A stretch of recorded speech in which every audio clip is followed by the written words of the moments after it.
good to go, please. Just a moment. Yeah, thank you.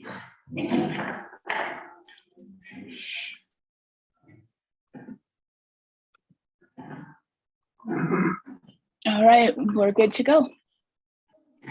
All right, thank you. With that, Vice President, soon to be President Sloan, I will turn it to you, and will you please go ahead and call our meeting to order? Thank you.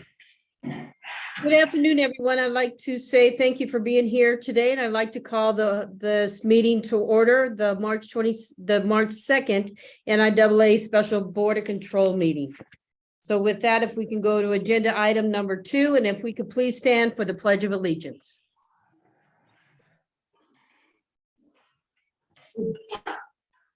I pledge allegiance to the flag of the United States of America and to the republic for which it stands, one nation, under God, indivisible, with liberty and justice for all. Thank you. Thank you, Ms. Sloan. If we could now go to item number 3, the roll call, Tia. Okay, Roland Stallworth, absent. Pamela Sloan, Here. Linda Cavazos, She's here. Yeah. Ron Gerzon, Here. Matt Hyde, Here. Kevin McPartlin, Here. Wade Polson, Be late also. okay, Deanna Riddle, Present. Rand Sorensen, Here. Manuel Estrada,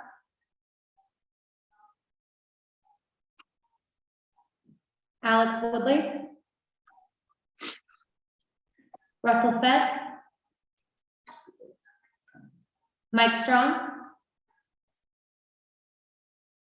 Mike just joined the meeting. okay, Sean Fitzsimons, Here. Ray Parks, Here. Bob Levitt, Here. Brett Walter, Mike Cofer, Here. Ellen Townsend, Here.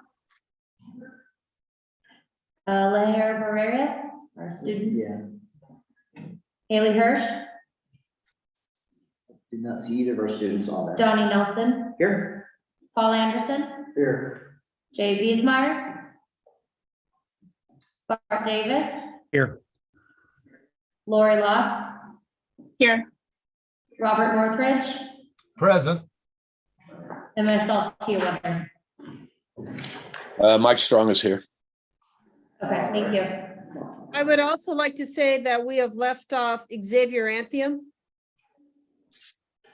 I'm here. Thank you. Hi, Xavier. Sorry about that, Xavier. Yes, our apologies, sir. Nada, there we go, present. Thank you, sir. All right, and I expect that President Stallworth and Member Polson will join us in due time. Again, one has got a professional item going on, and the other one is testifying on behalf of a Senate bill, I believe, at this time. So, all right, Member Sloan, back to you. And if you want to direct us to item number 4. please. Absolutely. Item number 4, the announcements. All I ought to say at this time is, again, thank everyone for their time for this special board meeting. And that's all I have to say. So Donnie, I'm going to turn it actually over to you to see if you have any announcements. Yes, thank you, Ms. Sloan. For everyone's information, Amy Wagner has tendered her resignation from the NIA board. I have sincerely appreciated her 6.5 years of service to the leadership body of this organization. She will be missed. She will be presented a lifetime pass. We'll order that for her, deliver that to her accordingly. And from here, our staff will work through the CCSD, Clark County School District Board of Trustees, to get a replacement. And it will be our goal certainly to have that new individual representing Region 4 in place in time for the April 12th, 13th regularly scheduled spring board of control meeting.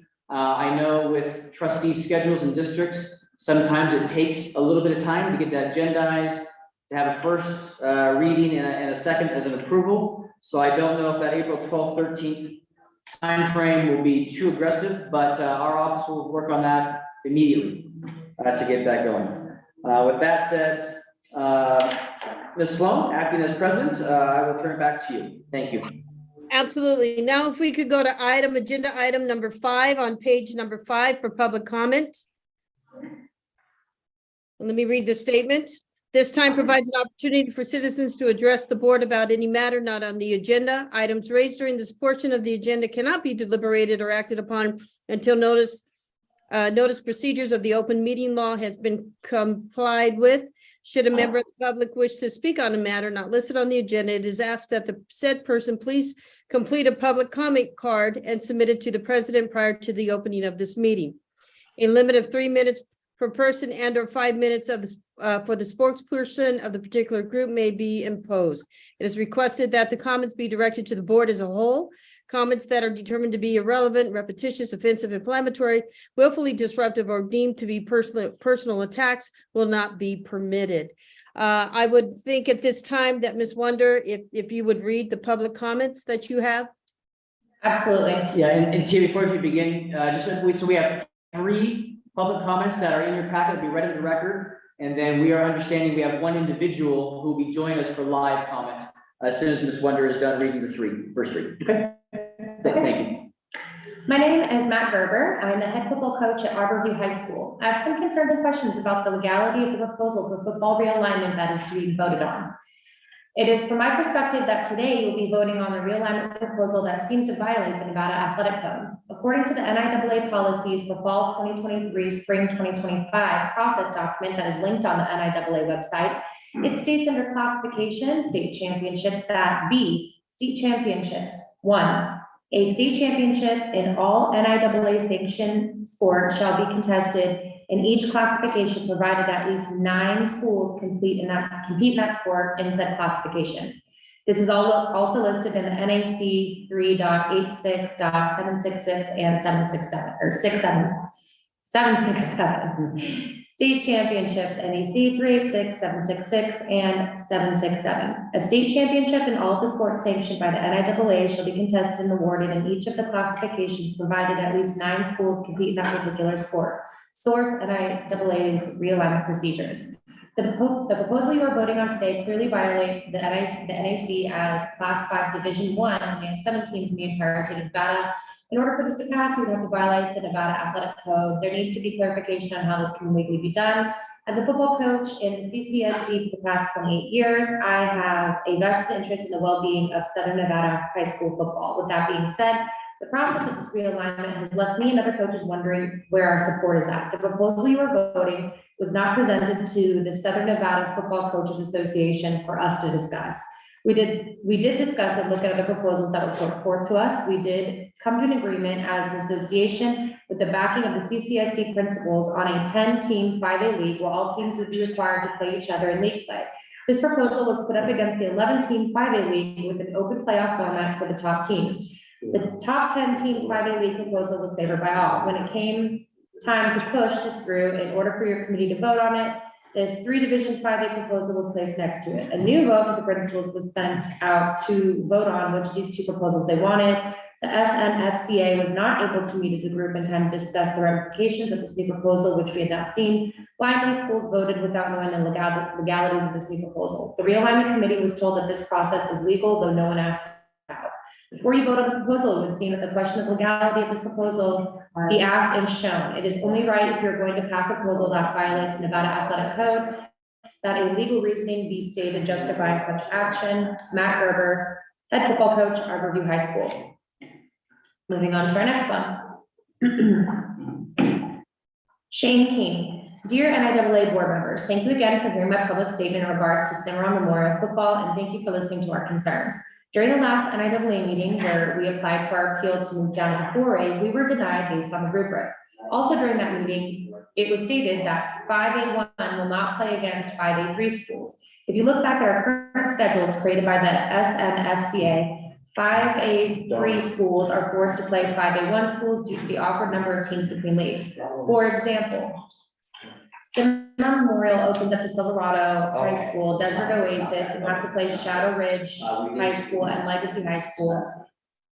Has also played against Shadow Ridge. So my question is, where's the competitive balance between the schedules? It is very clear that the 5A1 can afford to travel and play out of state, whereas not everyone else in the 5A that has that opportunity or ability to play the out-of-state schools.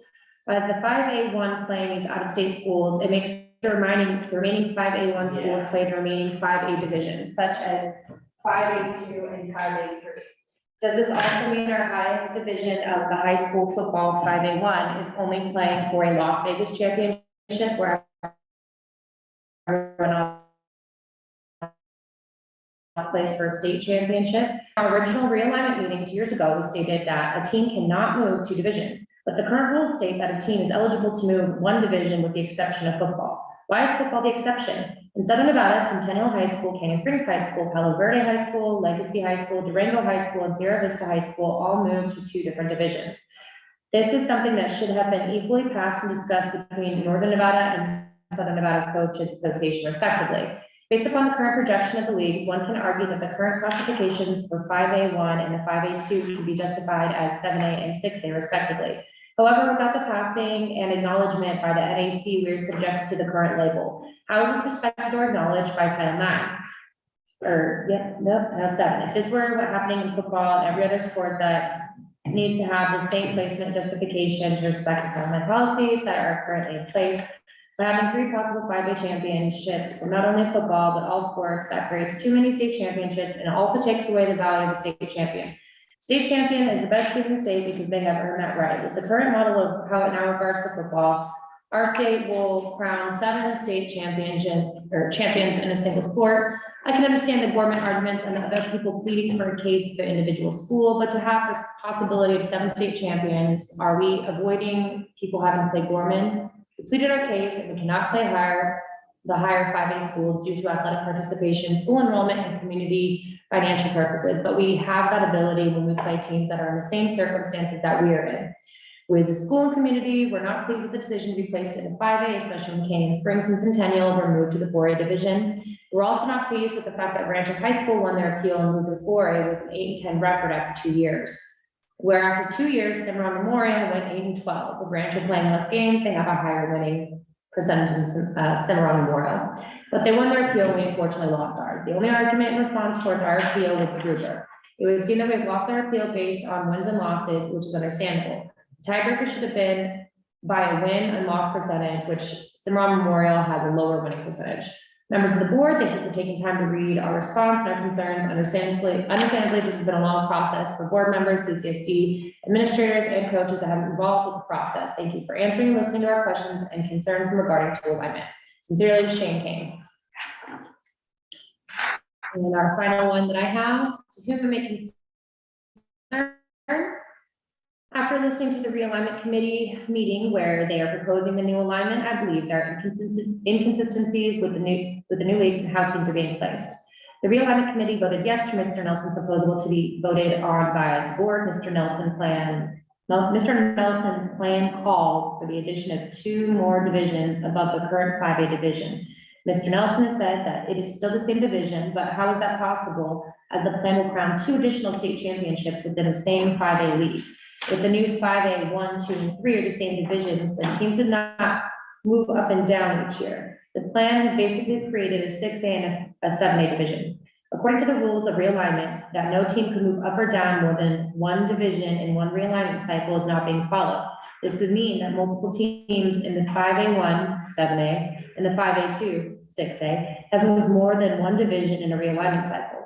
Another issue with this plan is that a league must have 9 teams. None of those leagues in the 5A have enough teams. You need a minimum of 9 teams for classification to compete for a state title. The 5A1, 7A has 7 teams. The NIAA's 2023-2025 realignment procedures 3-5. The aggregate number of schools to be assigned to the 5A Southern region is determined. A, the total number of schools to be assigned to the 5A Southern should not be less than 9. Source NIAA 2023-2025 realignment procedures. State championships, NAC 386, 766, and 767. One, a state championship in all the sports sanctioned by the NIAA shall be contested and awarded in each other of the classifications, provided at least 9 schools compete in that particular sport. 5A1 only has 7 total teams. Source NIAA's realignment procedures. I understand that's basically a play on words by calling it 5A1, 5A2, 5A3, but the rules of the realignment should be followed. Thank you, Andy Ostolaza, head football coach, Silverado High School.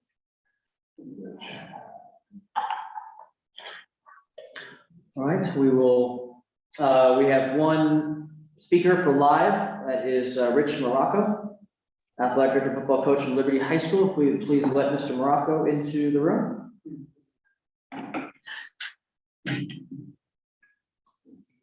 Hello. All right, Mr. Morocco, there you are, sir. All right, you have 3 minutes. Go ahead, please. Thank you. Thank you. I feel that the proposal being voted on today is not what's best for football in the state of Nevada. First, the proposal was created to stop the 10-team, 1-league, 5A proposal, and it successfully did that at the realignment committee by splitting CCSD schools who originally were for the 10-team proposal. This was done by creating 2 additional state championships for football. If this proposal passes today, we will have 7 state champions. This is ridiculous in my opinion. We have 105 schools that play football in Nevada, which means 1 out of every 14 teams will win a state championship. By passing this proposal, we are becoming the participation trophy state. California, by comparison, currently has 14 state champions with almost 1,600 schools that participate in football. That's 1 for every 105 schools. Is this what we want for our state, to be the participation trophy state? This plan essentially is rewarding mediocrity. Under this plan, the number 1, number 8, number 21, and number 34 ranked teams in the 5A/4A will win a state championship. Mind you that teams are placed in these leagues based on how good they are and not by criteria such as enrollment. Why are we doing this proposal? Because of so-called competitive balance. So the solution the realignment committee agreed to is to take the best teams and isolate them from the rest of the state in a league with Bishop Gorman. These teams get to play the same 6 teams in a regular season and then again for a state tournament. Meanwhile, Northern Nevada teams get to pick and choose which league they can join. They didn't have to appeal like other teams did or other schools did. They just said that we're not going to play in a league with the top Southern schools because we can't compete. How is this fair? Look at the facts. Northern Nevada teams can compete with Southern teams, just not with Bishop Gorman. They're 2-2 versus Liberty and Arborview over the past 10 years in the state semifinals. By moving forward with this proposal, you set the top 2 leagues in football to be dominated by private schools. Why can't schools like Shadow Ridge, Silverado, or Coronado use the same logic as the Northern schools and say we can't compete with the top teams? Liberty and Bishop Gorman haven't lost in over 15 years to either of those 3 schools. Your role as NIAA should be to do what's fair. Winning state championships should be difficult. Overseeing that the fairness and realignment should be a priority. There are much better options that was being voted on today. For example, my first public comment back in November stated we should all go back to the original 4A, play out the regular season, then take the top 6 or 8 teams in the state, play for an open title. This would keep our state championships at 5. It determines the top teams at the end of the season as opposed to the beginning of the season like this new proposal does. It could include a Northern team or 2, and it would help regular season attendance and school spirit at games by teams playing closer to each other. Currently, it's hard for kids to travel across the city to attend away games, but it's not as difficult to go down the street to our closest neighborhood rival to attend a game. Another idea could be just straight enrollment, allowing teams to appeal on a case-by-case basis. I still believe something needs to be addressed in fairness between public schools and private/charter schools. We are playing this for the same trophy, but with a completely different set of rules and opportunities and advantages. I know it can be done. I know it can't be done for this realignment cycle, but this board needs to look at addressing public and private school state championships in the future. Many states such as Texas, Virginia, Maryland, New York, New Jersey, and Hawaii have public and private school state champions. I appreciate you letting me speak, and I also appreciate the hard work and difficult decisions that you must make. Please do what's right for football and the kids in this state. Don't predetermine who the top teams are before the season starts. When you do that, you have situations where a school is way better than expected, and then they dominate everybody in a lower league. Especially coming to mind is Centennial and Canyon Springs being put in the 4A. Thank you. All right, thank you, Coach Morocco. I believe, just for the record, we have Ron Stallworth has joined and Wade Paulson has also joined. correct? Mr. Stallworth here? And Mr. Paulson also here, correct? Correct. Yep, Wade's All here. right, thank you both. Okay, with that then, Ms. Sloan, thank you for operating the meeting. Mr. Stallworth, we're gonna turn it back then to you. We have just finished number 5. If you have your agenda available, we're gonna go now to that will wrap up the public comment. There's nobody else here in our building for public comment. Tia, to your knowledge, have you received any other public comment? No, no. Okay, Ms. Lotz or Mr. Davis from our office, have you received any other public comment? No. Make sure we're not missing anybody. Okay, thank you. No. Davis, no, okay. President Stallworth, have you received any other public comment to you? I want to make sure we're not missing anybody. Okay, well, I'm trying to find my agenda. Go ahead, Pam, go ahead and take that over while I'm looking for my agenda, please. Okay, Pam, any other public comment on to your office? No, there's no public comment. No problem. Okay. Okay, thank you. Then with that, Sloan, if you're okay, Ms. Sloan, then we'll let you continue to lead us. We're gonna go to item number 6, and that will be the approval of the agenda, please. Yeah, if everyone could please turn to page number 10.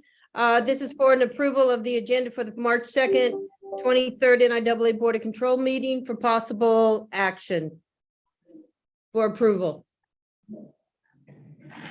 Looking for a motion. This is Wade. I move to approve the agenda. Thank you, Wade. Do we have a second? I'm sorry, Mr. Paulson, if I might, this is Donnie Nelson, to jump in. Would you please also include a flexible agenda for us, if you would, please? Yes, I move to approve a flexible agenda. Thank you. Hyde, I second. Thank you, Matt.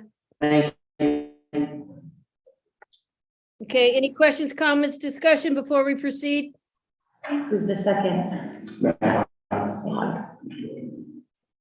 Seeing none, all in favor, say aye. Aye. Aye. Any opposed? Motion have it. So let's go to item number 7. Item number 7 is on page 14. This is the discussion of timeline for possible action of the timeline, policies, procedures, and realignment. Donnie Nelson, Executive Director, will present for consideration recommendation to changes by the realignment committee to timelines, policies, and procedures. Mr. Nelson. Thank you, Vice President and President Sloan. On page 14 is our cover, and we have only in here the procedures. So we worked through all 3 documents, again, timeline, policies, procedures with our realignment committee to get us all the way through to the starting point of our entire realignment process. Along the way, and most recently, in our February 13th realignment committee meeting, there were recommended and approved changes on page 16. 4A and 4B instituted the words other than football to address schools and numbers of. Also on page 17, 5B1 also instituted other than football. So again, page 16, 2 changes, page 17, 1 change, and this is vetted through the realignment committee. They did adopt this for recommendation to this Board of Control, and this helps again set the structure for what we've worked through with the sport of football. And again, as you see, it is football specific. With that said, Vice President, President Sloan, I will turn it back over to you, see if there are any questions or comments. Otherwise, then we can look towards eventually getting a motion and hopefully acting upon approval for these changes on pages 16 and 17 under procedures. All right, absolutely. At this time, are there any questions, comments, discussions? Seeing that there's none, I'm looking for a motion.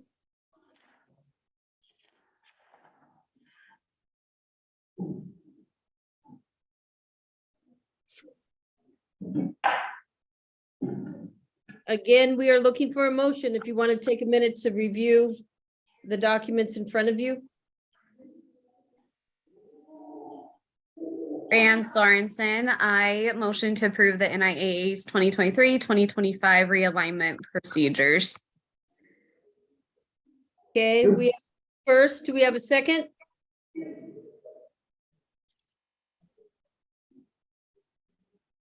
Deanna Riddle, I second the motion.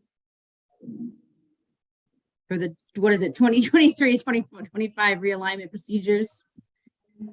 Thank you. Okay, now that we have a first, we have a second. All in favor, would you please say aye? Aye. Aye. Any opposed? All right, motion passes.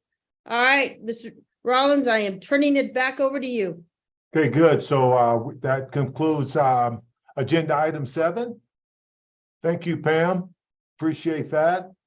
We'll go to agenda item 8 here, the placement of 5A, 4A, and 3A schools in football for the fall 23 through spring of 25 realignment cycle for possible action.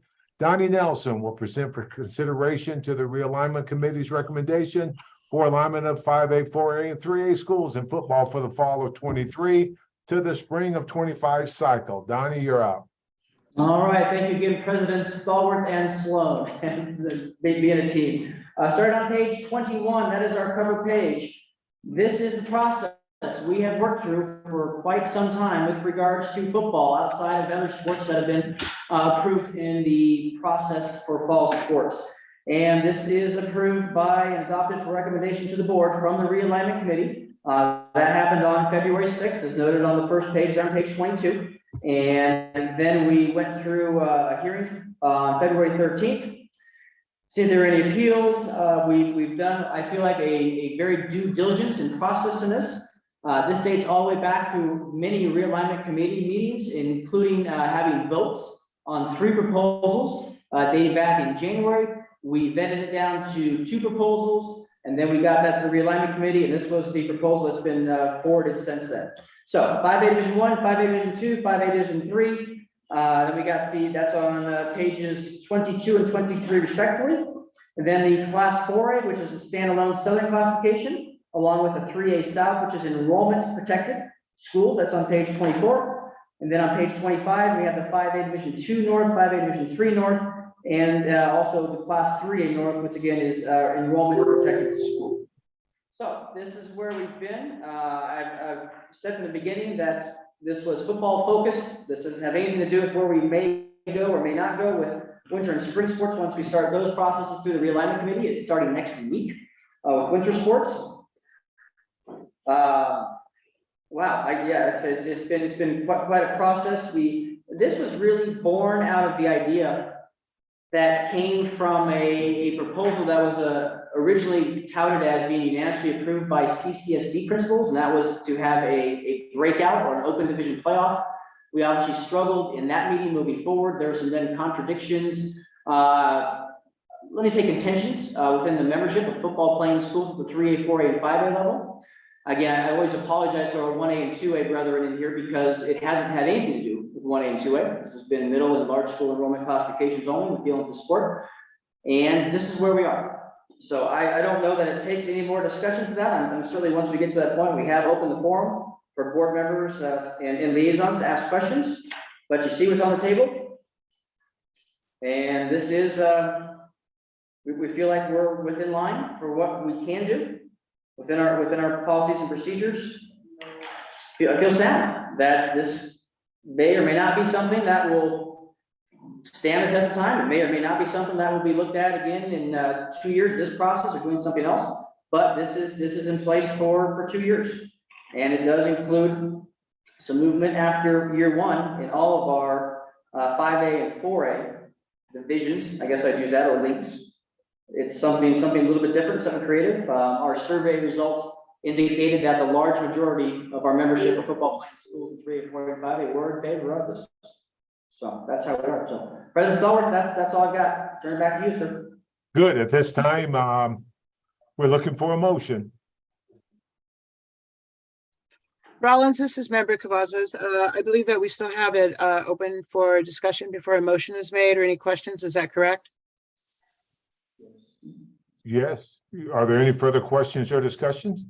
I just want something that was brought up, I believe, if I'm getting this right, because I'm sorry, I lost you guys for a bit with my internet problems. I just wondered if somebody either from legal or from the realignment committee could address, and I know it's been addressed before, but just for clarification and for transparency, the point that was brought up, I believe it was by Coach Gerber's submission, having to do with violating the athletic code on our new proposal as far as only having 7 teams, not 9. I believe I know the answer, but again, for those who are watching or any other viewers. Okay, Donnie. Yes, thank you, Don Nelson from the staff. We do. We were specific in this well, I'm going to say, yeah, we were specific in this in that the class 5A still existed.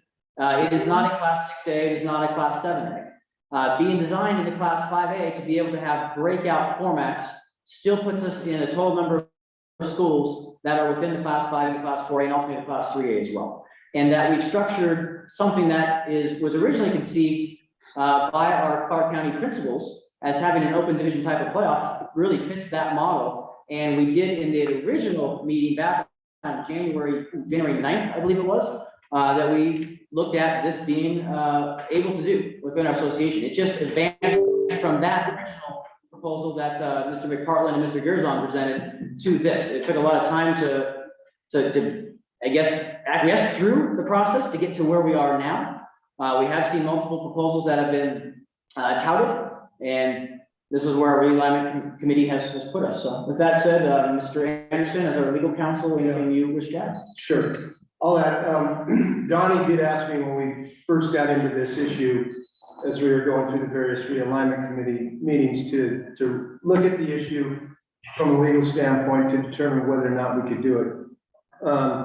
And by do it, I mean have multiple state championships within one particular classification, in this case being the 5A for football. Looking at our regulation, yes, you got to have 9 schools in a classification. We've got well beyond 9 in the 5A, and as Mr. Nelson's just explained, all we have done is add levels of championship with respect to one particular classification. That's been done, as I understand it, having attended the realignment committee meetings, to provide competitive balance throughout the state in a sport that has cried out for it for various reasons, especially at this level. So this is a 2-year proposal. As has been stated before, it may continue, it may not. Just depends on what the future realignment committees determine and what the Board of Control ultimately determines today and I guess in the future. But can this be defended? We're kind of on in a new area, but I believe it can based on the regulation as it is written. It doesn't prohibit it. It doesn't authorize it, but it doesn't prohibit it either. So I think it can be done. There's not direct action with respect to the regulation, but from an interpretation standpoint, I think it can be done. And President Staller, this is Donnie Nelson with the staff. I'm just going to add personal comments sitting in my seat with my title. And I'm going to give you a very personal commentary to this, and that's okay, and I'm happy to do it, honestly. And most of us, well, I'm going to speak from this is personal. From a student athlete perspective, when I was growing up, 50% of the teams from the league I grew up in made the playoffs. Just 50%. That was it. From there, you had to win your league playoffs in order to go to the section playoffs. From there, you had to win your section playoffs, win it, in order to go to the Northern region, Northern California playoffs. And then to get to the state championship game, you had to win that. It was a very elimination type system. I grew up in that, and I've always believed in that philosophy for many, many years.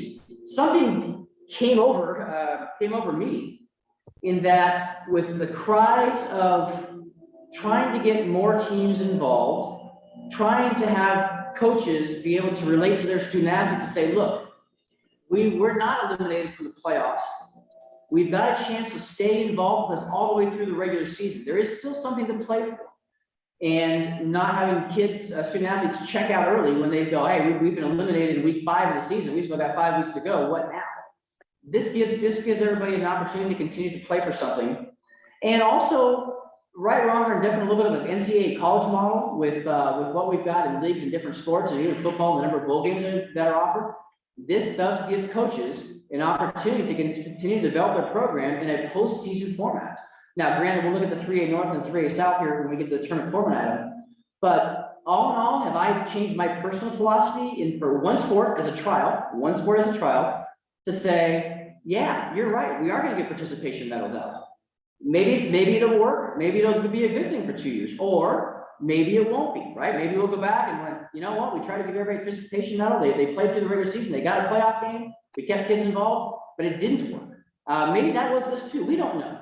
But I have changed my philosophy. I've heard from many coaches that like this idea to keep kids engaged all the way through the end of their season, which could include a playoff game.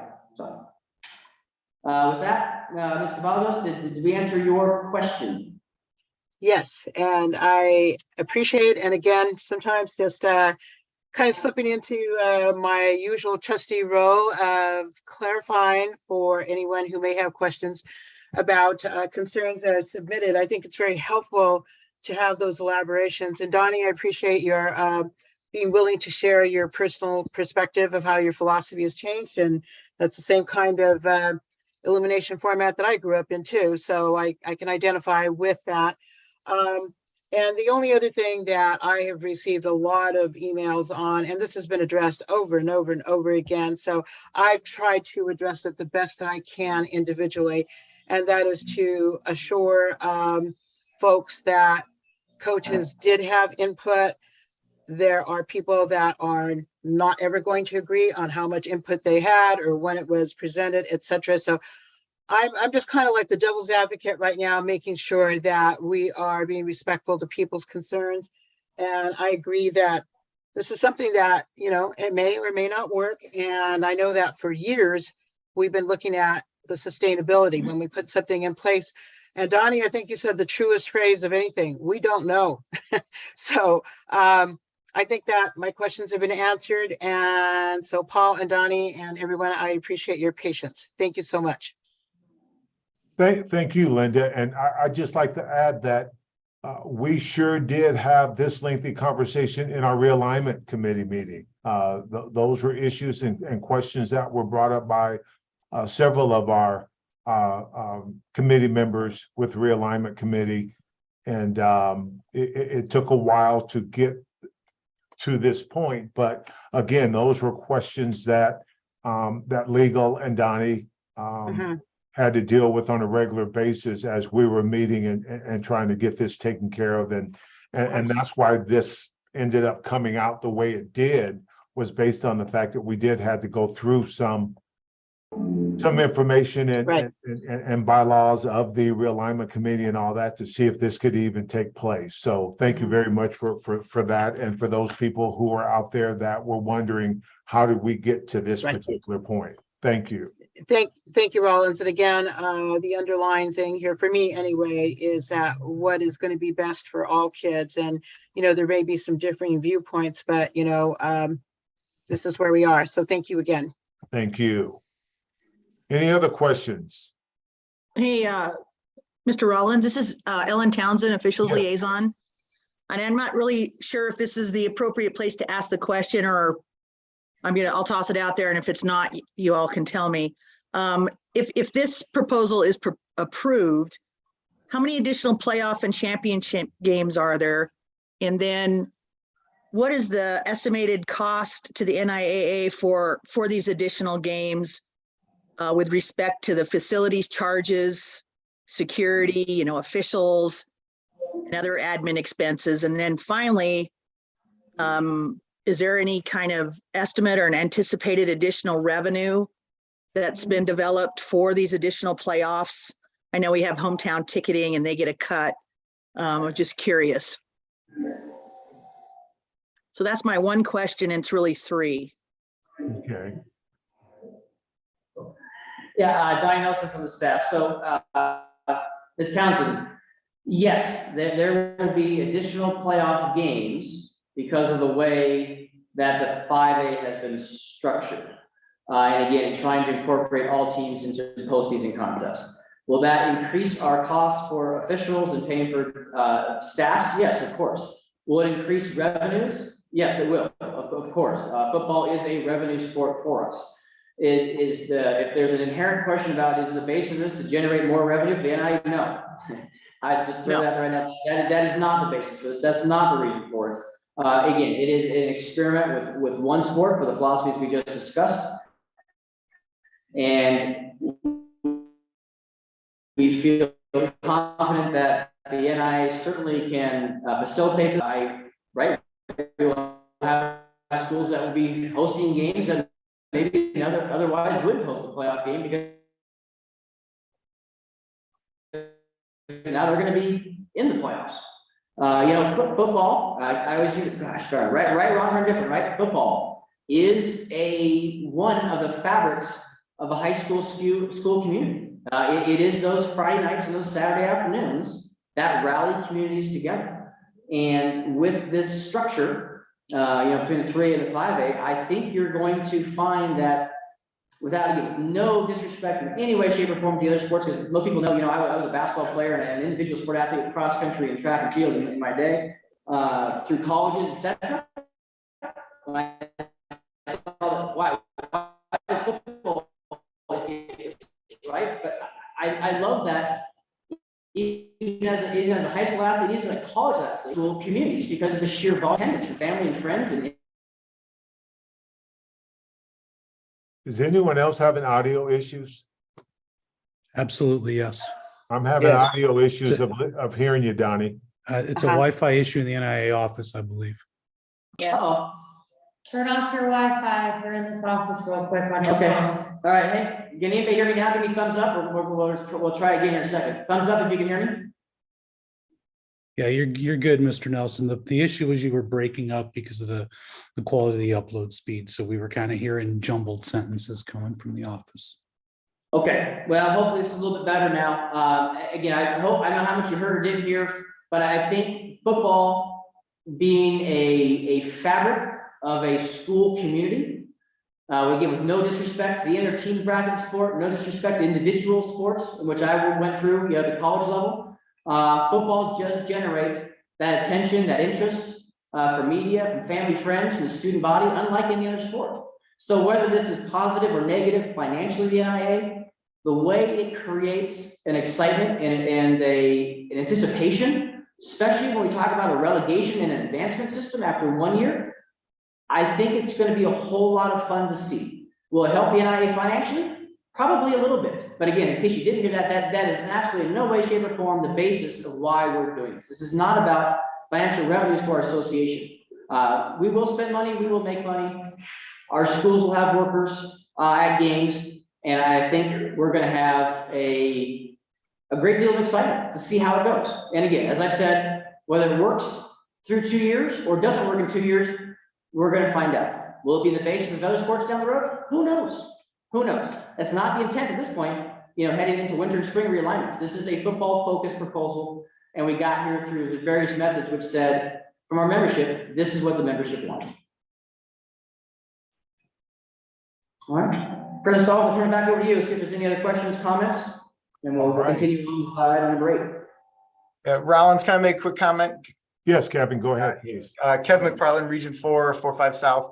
So I just want to thank you, Trustee Cavazos, for asking that question. That was kind of really what I wanted to bring up, as one of my coaches was one of the ones in the public comment. So I think there was just the concern, as I talked to a lot of coaches down here, about kind of putting together and the what's in the NAC versus what is in this plan. And I'm not sure there still is closure to that question based on what we've heard today. So I would just ask that, maybe it's through Ms. Sloan's office, that we just kind of communicate with the coaches. I think there's still some confusion about how those two things are aligned, the NAC and what this plan is. But again, Mr. Anderson, you are our legal counsel, and we appreciate the guidance and the advisement. So, but I just want to, as I'm still getting some just questions about how those things relate.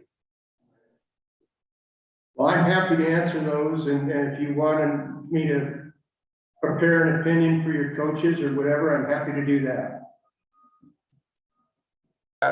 I don't think I think that would be great. I don't know, Ms. Sloan, what you think, but I think that would be helpful in just that communication piece once we're done here today. Yeah.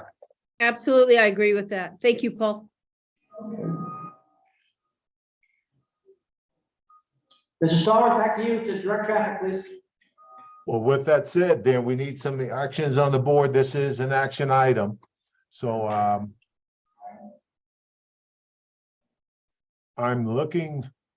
Yes, Rollins, I have a question. With the increase of the state championships at the 5A level, are we going to be able to continue to have them all at one site, or are we going to split them north and south?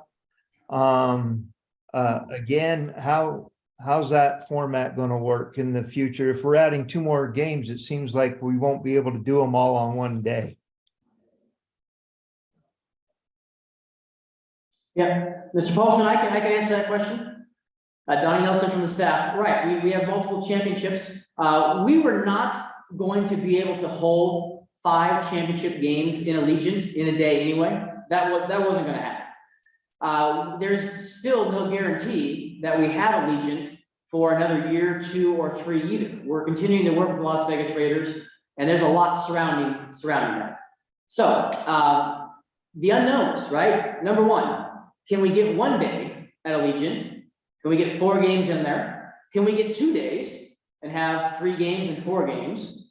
If we can only get, let's go back. If we can get 2 days, are they back-to-back days, or depending on the UNLV and Las Vegas Raiders schedules, does that mean we're split days? Are we Thursday or Friday and then Saturday or Monday? You know, being within the time frame of the season to complete it on time. Those are still unknowns that really aren't associated with this, because we don't know those answers even if we didn't have this. I would tell you that an option could be, if we had 1 day only, that we have some great conversations going on for a second venue, and it might be on the other side of the state. And if that happens in a 2-year block, we'd flip-flop. Between what classes are held in the north and what classes are held in the south, which is what we do right now for sports, either split up between 2 different sites, north and south, or in a rotation, fall sports are together, north and south. So we have some things to figure out as to where those state championship games will be. That's gonna take some time, and we're working on it as we speak. So Member Paulson, that's the best I can give you for today. I know from a budget standpoint, our district is working on the possibility of sending all teams in this area in football only to the south for the next 3 years. And that's what we're working on from a budget standpoint at this particular time. And then whatever else happens falls our way, one way or the other, whether we have some games and some championship games in the north or not. At least we'll have budgeted for us to be able to go down south.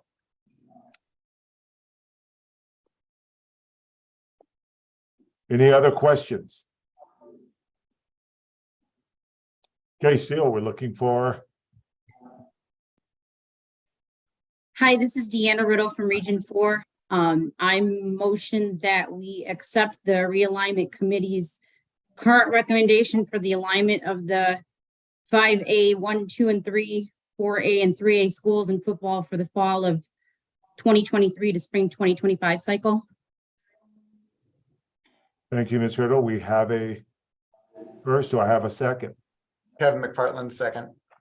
We have a first and a second. Any further questions or discussions? I don't hear anything at this time. All those in favor, are we going to do a roll call vote, or we're just going to do? Donnie? I'm gonna refer to legal counsel. I don't mind doing a roll call vote. We can do a roll call vote, but Yeah. if you want to just take a vote, and if it appears that we might need a roll call vote, then you can go to that. Okay, good. All those in favor say aye. Aye. Aye. Any opposed? The ayes have it. All right. Thank you, everybody. Very much. We venture on. Okay, that concludes agenda item 8, I believe, Donnie. That's correct, sir. Thank you. And now we're going to agenda item 9, the tournament format for football for the alignment of 5A, 4A, 3A schools in the 23 to 24, 24 to 25 school year for possible action. On you, Donnie. All right. Thank you, President Stallworth. So item number 9, I'm still going to refer you back to pages 22 through 25, because as we've addressed with the realignment committee, the way we've agendized those meetings, we have kept out the alignment and the playoff format separate, but without question, they are part and parcel of each other. So one does go with the other, and I want to make sure that we have very clear understanding in that 8, and 9 do go together. We talk about combining items, so this is the reason why. So what you see in, again, just to recap for on page 22, the 5A Division 1, we have 7 teams in there. All teams will make the playoffs. Number 1 seed gets a bye in the first round, and they play straight out to a state champion within that. We will talk about the designated time of the playoff season starting for that Class 5A1 as we get through, and that they will start in the first week of the playoffs for everybody in the 5A, 4A, and 3A levels, and then there will be a bye week before their final game, because obviously they've got 3 playoff rounds in 4 weeks. Everybody else has 4 weeks of playoff rounds, so that bye will take place the week before the actual championship final. 5A Division 2 South and 5A Division 2 North go together. We've got 7 teams in the South. Number 1 gets a bye. 3 rounds of region playoffs. 5A Division 2 North has 6 teams, so teams 1 and 2 get a bye in the region playoffs, and then 1 and 2 jump back in. Again, 3 rounds for each of the regions, and then the week 4 is the state championship final for the 5A Division 2 between the North and the South, the 1-game state championship final. 5A Division 3 in the South, bottom page 23, compared to same thing again related to the 5A Division 3 North on page 25. We've got 6 teams in the 5A3 South after an amendment with Rancho as noted. That will be taken off obviously from this point forward. 6 teams in the 5A3 North, same thing, 1 and 2s get buys in the first round of the region playoffs, play all the way out to a Southern champion, Northern champion, and those 2 champions will meet for a state championship final. Class 4A, 2 leagues. All 7 teams in each league make the playoffs. Again, number 1's getting a bye, so it's 2 versus 7, 1, because there's not a number 8 for the 1 to play in the first round. Same thing again, they will play out in separate leagues to get a league champion each side on the desert side and the mountain side, and then their week 4 will be the desert versus mountain league champions that survive the playoff rounds for a championship game. Finally, in the Class 3A South and the Class 3A North, pages 24, 25. This has been done by the leagues themselves in the 3A South and the 3A North. They have asked that 6 teams qualify for the playoffs. This is based on league discretion. So 1 and 2s would get buys, and then they would jump back in. Same thing, we play 3 league playoff rounds in the 3A South and 3A North respectively. And then the South champion will play the North champion in a state final. What could happen in year 2, depending or dependent upon what happens with the Allegiant Stadium, because we do not know yet, is that the 3A South and 3A North may only come back to the alignment committee and our board of control and asking for a state semifinal crossover round, which they've had in this previous cycle. But that is not on the table today because it is the understanding with the 3A North and 3A South state region champions only playing each other for the state final, that would be in the venue. So that's what the assumption is for this. And so that's why we'll approve this as that, not that we could come back and amend it depending on what happens with venues. So with that said, any questions on playoff formats as part of item number 9? Yeah, Donnie, Mike Cofer, Charter School Liaison. Yes, sir. I think it should be made clear, and this may not have to do with tournament format, but it is in the notes that included that the relegation and advancement in the 5A is based on regular season standing, it doesn't have anything to do with playoffs. Thank you, Mr. Kofer. I appreciate you bringing that up. And yes, if we turn back to page 22, for example, and it's just an example that is consistent between 5A 1, 2, and 3, and also the 4As as well. That if you see there that in 5A 1, for example, the bottom 2, second bullet point, page 22, bottom 2 teams by final league standings. That's league standings only. Doesn't include non-leagues games, doesn't include crossovers, doesn't include age. Only within those league games. They would be relegated to Class 5A2 for the next realignment cycle. I'm sorry, at the end of the year for 2023. And then if you look on page 23, for example, using the 5A Division 2 and the 5A Division 3, you see the same thing happening there. Top 2 teams by final league standings, as the second bullet point, top of page 23, would be advanced to the 5A1, and then the bottom 2 teams would be relegated to the 5A3. Same thing happens with the 5A3 going up and also going to the 4A. And the 4A, same thing too, about top league teams based on final regular seasons, also in the 4A. So Mike, that is written in there, and hopefully that is as clear as can be. But again, to Mr. Kofer's point, it is final league standing. So as an example, even if somebody goes 0-6 in their league and then goes and wins the state championship, they are still going to be relegated. If there's a spot available to be relegated now. As we will learn or may not learn, it may work or may not work, right? But you've got to have criteria to start somewhere without a bunch of contingency plans. I tried to make this as clear and concise as possible. So that's why it is defined as league standings. Again, as Mr. Boswell stated earlier, we're going to find out if this works. But that's what it is from year 1, 23 to 24, in terms of advancing the relegation system, final league only standings. Okay, did that answer your question, Mr. Cofer? Yeah, it wasn't necessarily a question. I understand. I just want to make sure that the programs and the various schools and principals and coaches understand that you could win a state championship in your division and still not be advanced, or as you pointed out, be last in your league and still be relegated and still win a state championship. So I wanted just everybody to be clear on that. Yes. Thank you, sir. All right, Mr. Stallworth, back to number 9. For any other questions or comments to number 9, please. Thank you. Any other questions or discussions? Okay, we're looking for a motion to approve the tournament format. Wade Polson, I move to approve the tournament formats for football for the alignment of 5A, 4A, and 3A schools for the 2023, 2024, and 2024, 2025 school years. Thank you. We have a motion. Do I have a second? Matt Hyde, I second. Thank Matt. We have a first and a second. Any other questions or discussion? All those in favor say aye. Aye. Aye. Aye. Any opposed? The ayes have it. Thank you. We have a tournament format.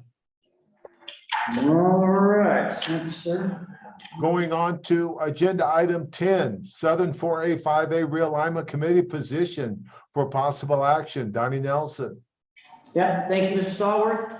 I sent out a correspondence to all of our schools, principals, athletic administrators, athletic directors, noting that we had an opening with Mr. Jackson vacating his position on the realignment committee. The realignment committee members have been board approved. So that's why this is coming to the board level to replace this position for the 4A, 5A Southern realignment committee opening. My recommendation is that we accept Tony Polzian. He's the athletic administrator at Foothill High School. His in-depth knowledge of 4A and 5A specifically, but also really dating back to the 3A, his knowledge of NIAA happenings with all of his work for many years in hosting postseason events for us, and also his correspondences, certainly with our office and the Clark County School District office. Yeah, there were a handful of outstanding nominations for this. And sometimes I feel it's challenging, right, to vet one name out of all those great names who are interested in doing this. And I appreciate all those who nominated outstanding individuals. But with that said, to fill this realignment committee position for this cycle, my recommendation is Tony Polzian, athletic administrator at Foothill High School.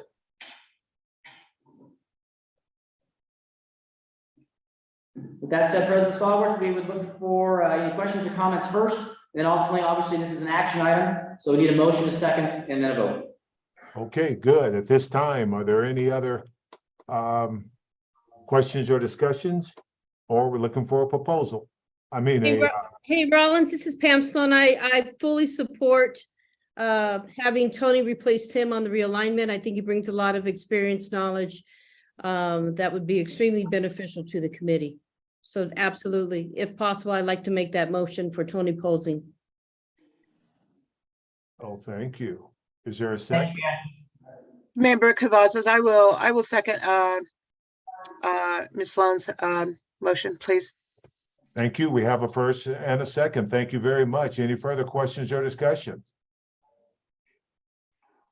All those in favor say aye. Aye. Aye. Any opposed?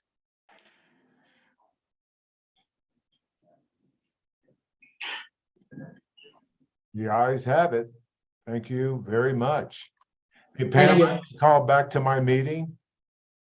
Donnie, can Pam take over for the rest of the I know we're almost done, but they've called me back in.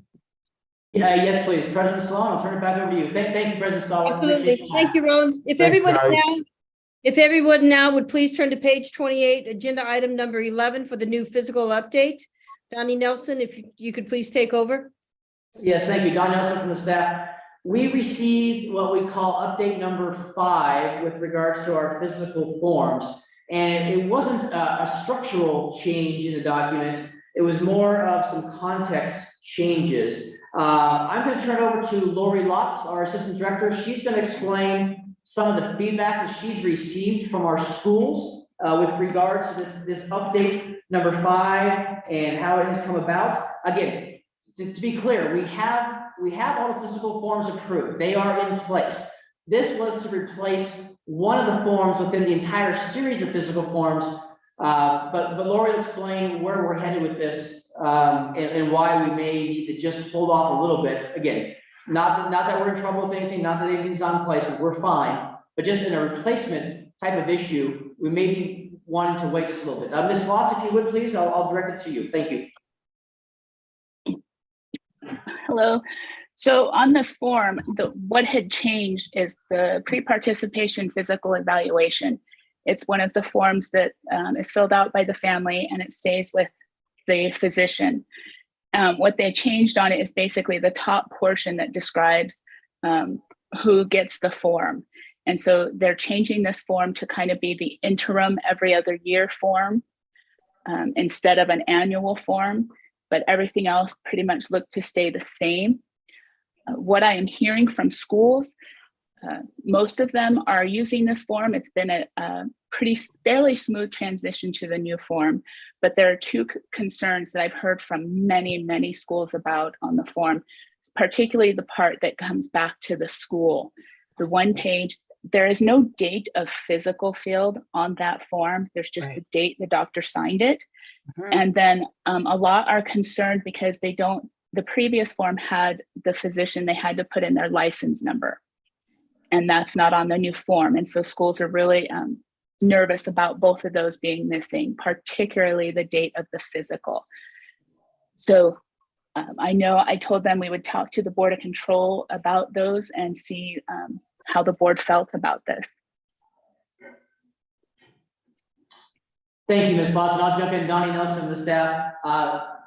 I have initially communicated this with Dr. Carol Scott. She helped from our Sports Medicine Advisory Committee bring all this forward, and I'll wait for her response.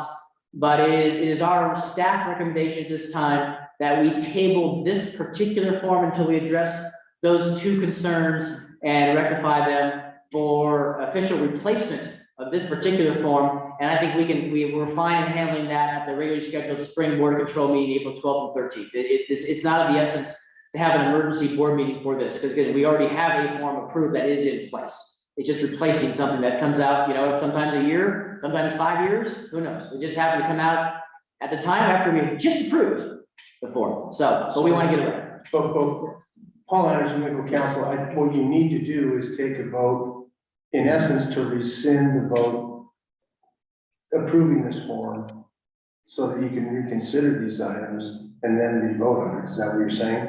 Because you approved this form at the last board meeting. Donaldson said, we approved a form that is this form, but it had some other context omissions to it. So I don't think we need to rescind the form that has been approved. Rescind the vote, because what you're in essence doing is you're not approving this form to go forward until these additional items are reconsidered and re-voted on by the board, correct? No, because we're already using them. We're already using this form. It's already going. It's just updating. That's all. It's just an update. Some would probably say we don't maybe necessarily need to even do this. We want to be just fully transparent because again, a couple concerns we've had, but it's an update is all it is. So why can't you just vote on these items today and then update the form and you want it, right? We could do that. We could mention the things that we need on the form to be updated, approve that. We could, right? And then we would add those to the form ourselves or get that from Dr. Scott to have the form come back to the next meeting. Yeah. for approval. Yeah, that was our intent, was just to bring it back in the next meeting in April. All right, It wasn't to complicate the process. okay. Yeah. So with that, That's all. okay. All right, so back to you, President Sloan. I don't have any other updates or comments to this then. It's Okay, Donnie, just so we're on the same page, what is the revision that is going to take place on this form? yeah. Go ahead, Lori, list it out for us if you would one more time, please. So it is the top portion of the form, the title of the form, and who gets it. So if at the top, that disclaimer at the box, this form should be placed into the athlete's medical file. There's more information in there, including that disclaimer line that was not on the previous form. And they're also changing this. It used to just be the pre-participation physical evaluation, and now they're changing it to be an interim kind of physical form information for the doctor. Okay, and this is the document that remains with the doctor, does not get for the school. Correct. Okay. All right. I would also ask the NIAA if you could please send a communication out to the schools immediately, letting them know that this document is in the process of being revised. Because like the comment I had heard, I think TSA said that this form is being used. These forms are currently being used. So I think they need to be notified. So do we need to take it to a vote, Donnie? I'm going to refer back to you. I think Linda has a question here in the chat. Yeah, thank you. It's more just like a comment. I wanted to refer something up that Lori had brought up, which I think is very valid, that this form is already being used and we are going to wait for the revision. So it is, like Donnie said, an update. But I wanted to make the point that when we don't, not only if not having the date of the physical, but if you don't have the licensure number of the physician's assistant or the MD who does that, it can become a liability issue if the license is not listed. So I just wanted to throw that out there in response to what Lori had said had been some concerns.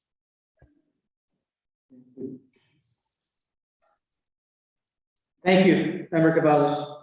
No problem. Yeah, and then we've also got the date, we need a date line of the physical itself, rather than just a sign off. Okay. Ms. Lawson, I missed anything else?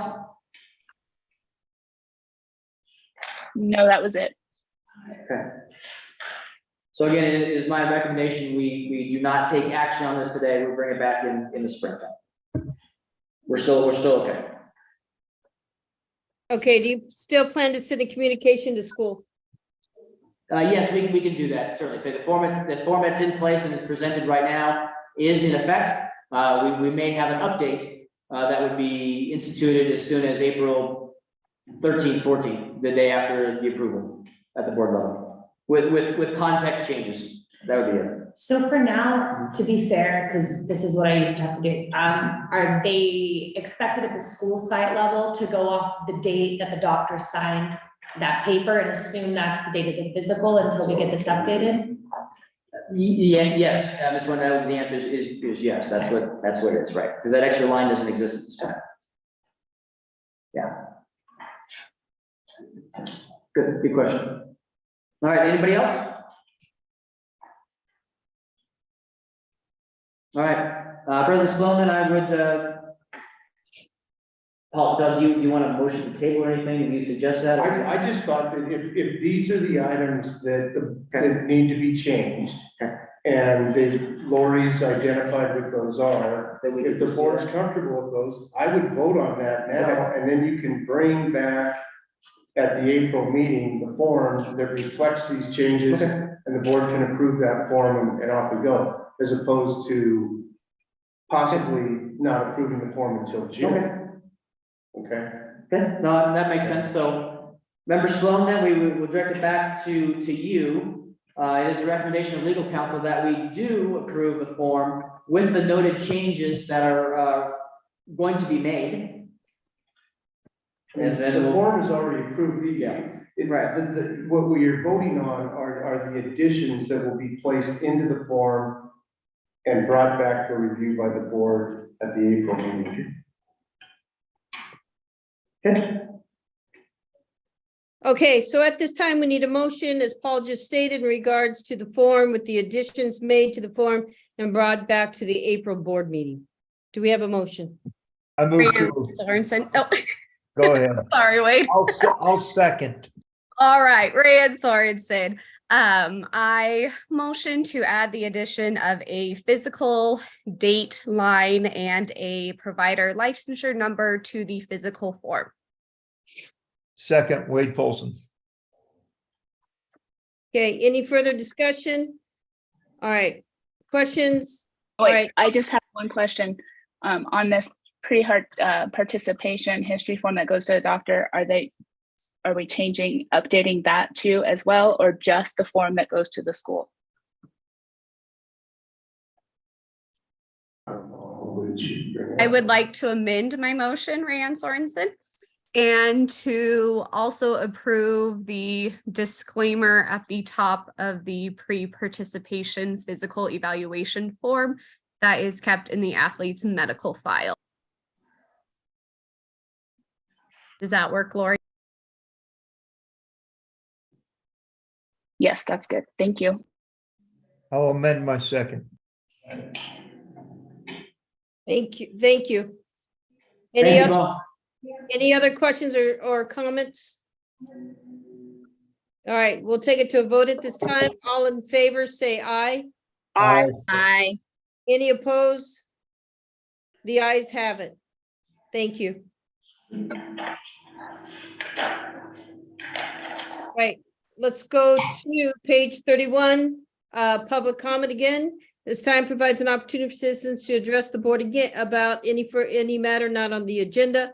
Items raised during this portion of the agenda cannot be deliberated or acted upon until notice procedures of the open meeting law has been complied with. Should a member of the public wish to speak on a matter not listed on the agenda, it is asked that the person please complete a yellow public card and submit it to the president prior to the opening of this item. A limit of 3 minutes per person and 5 minutes for the spokesperson of a group may be imposed. It is requested that the comments be directed to the board as a whole. Comments that are determined to be irrelevant, repetitious, offensive, inflammatory, willfully disruptive, or deemed to be personal attacks will not be permitted. Ms. Wonder, have you received any emails? We have not. I have nothing down south. Anything else from the north? Have not seen any, and nobody is in attendance in our office. Okay. With that said, prior to going to number 13, do we need to have any other discussion, Mr. Nelson, about postseason? What I would like to ask that the NIAA brings forth to, and I don't know if this is the right time to ask this question, is that I would like the NIAA to bring forth in the April meeting a discussion about the Raiders, where you are with their agreement proposal, and how many games. I do believe in conversations I've had with individuals that potentially 5 games can be played at Allegiant in one day. There's a possibility. And I would also like to have the discussion about the equity between flag football and football. So how we can, what does the NIAA, what does that look like on behalf of the NIAA going into next season, next school year? And not to get out of compliance, yes, Mrs. Sloan, tackle and football, Title IX and venues is already been structured to be an agenda item for discussion. Okay, It good. And yeah, that would be great to just to let us know where you are with the Raiders. Okay. All right, is there anything else, Mr. Nelson, staff, board members? There's nothing we can talk about. Yeah, right. We're in public comments. We can't go any further with anything, to be honest. All right, so with that said, everyone, thank you for your time, and this meeting is adjourned. Thank you, everybody. Thank you. Well done. Bye. Have a good evening.